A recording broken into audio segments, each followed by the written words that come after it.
vsebinskih mrež gledam zelo podobno kot delovanje celotnega nevladnega sektorja. Mi v nevladnem sektorju prepoznavamo in moramo prepoznati izredno moč, izredno obseg nalog, ki jih lahko ta nevladni sektor izvede.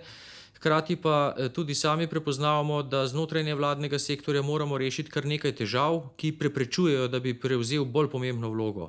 Zato smo že od samega začetka mandata in delovanja na področju nevladnega sektorja in tudi v okviru priprave strategije za razvoj nevladnega sektorja odločen zagovornik povezovanja, sodelovanja in pa upravičevanja vloge nevladnega sektorja, predvsem v tistem delu, kjer lahko veliko bolj učinkovito kot javni sektor izvaja določene naloge, to pa je tudi za nas vodilo in podlaga za financiranje. Menim, da je največja težava nevladnega sektorja to, da njegovo delovanje ni tako zelo stabilno, ni kontinuirano, se pravi, da moramo zagotoviti bolj dolgoročno financiranje nevladnega sektorja.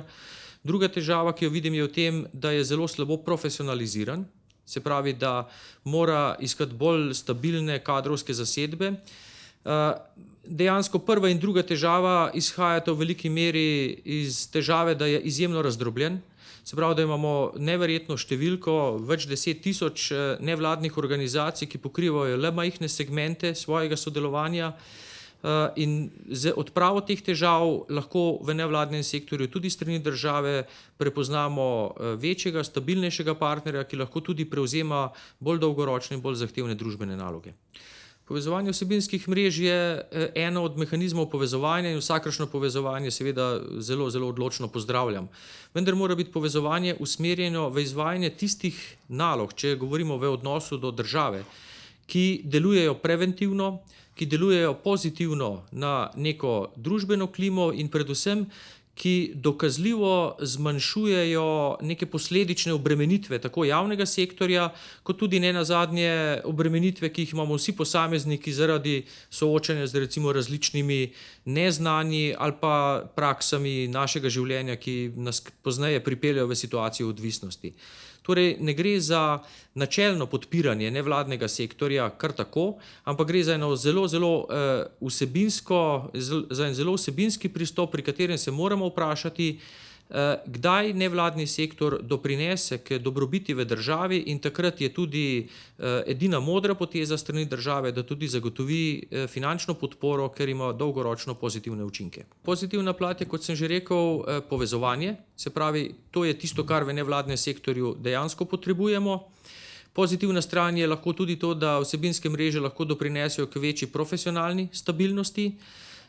Seveda bi pa pričakoval, da se povezovanje ne zgodi samo na nivoju vsebinskega sodelovanja, ampak da se povezovanje začne dogajati tudi na organizacijskem nivoju, ker le večje nevladne organizacije, ki stabilno delujejo in imajo stabilno kadrovsko zasedbo, lahko tudi prevzamejo določene naloge, ki so danes v domeni javnega sektorja. No, moje sporočilo vsem, ki so aktivni in ste aktivni na področju nevladnih organizacij, je predvsem to, da prepoznavamo v nevladnih organizacijah en ogromen potencial, ki ga ta država ima in ni dovolj izkoriščen, da pa bo uspeh nevladnega sektorja in tudi uspeh države takrat, kadar bomo dobro razumeli naše medsebojne odnose in iskali in se trudili, da bomo vsak doprinesli po svojih močeh k skupnim koristim. Z vidika odnosa države do nevladnega sektorja iščemo koristi za državljane. In tukaj je tudi moj temeljni razmislek v podpori nevladnim organizacijam, ki jih nekako delim na dva dela, če rečemo.